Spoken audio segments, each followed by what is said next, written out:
If you could be any glyph, which would you be and why? I would be a question mark because Dr. Evil's father invented the question mark.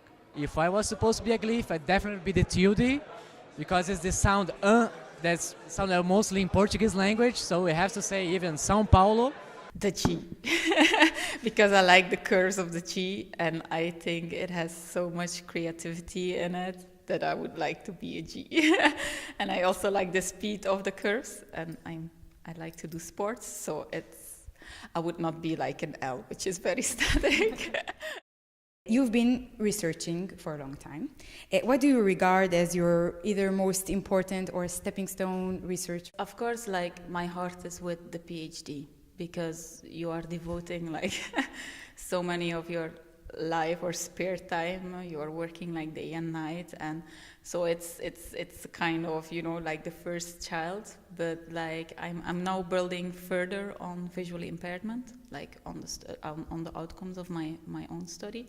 But I also started new projects, like the one on visual prosody to help children read aloud with more expression. It's in collaboration with Microsoft, so that's also a nice project. I like to do it. And we also started exploratory research on dyslexia, where we focus on a group of scientists who has proven that there is still like a big fight between the scientists, but there is one group that has shown that there is this specific brain area in developmental dyslexia which has to do with processing stressful visual information.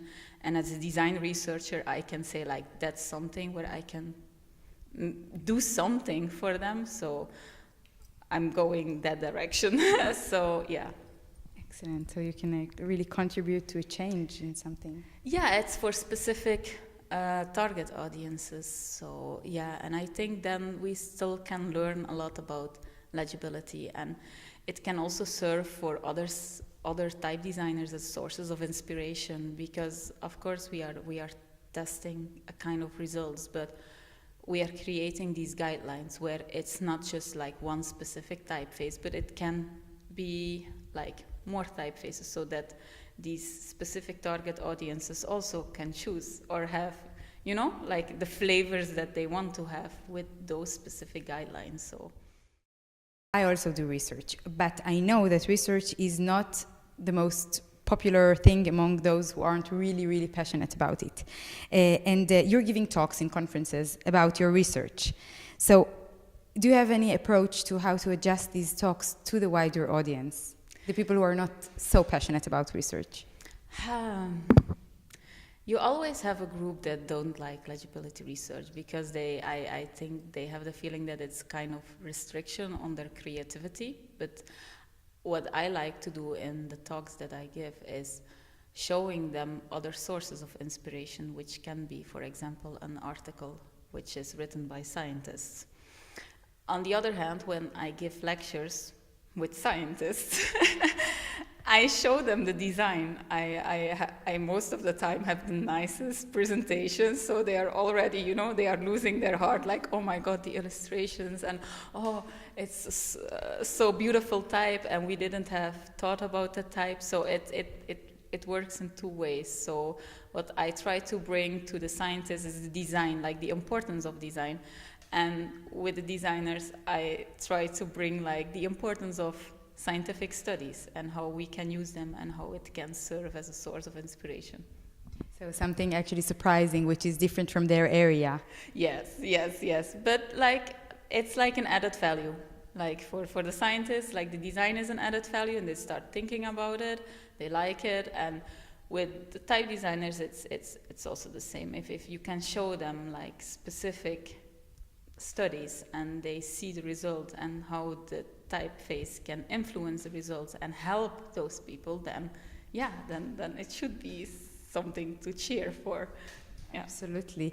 And what are some of the reactions, like the most interesting reactions to your talks from people? Most of the people say like it's quite interesting, it's new. People will start discussing about it, and there are people, like the lecture that I gave now with 2 assistants, is that people are talking to me and ask for collaborations, so on students' projects, and so that's nice, so that I can give feedback and that it starts popping up. What would you like the ATypI attendees to take home from your talk with them? That there is a need for more legibility research, and that type designers can have an important role in that, and that we now as a research group, research, that we are up for collaborations, and that there should be more of these kinds of research institutes in the future so that we can collaborate or exchange data or results and just being a center of knowledge. Yeah.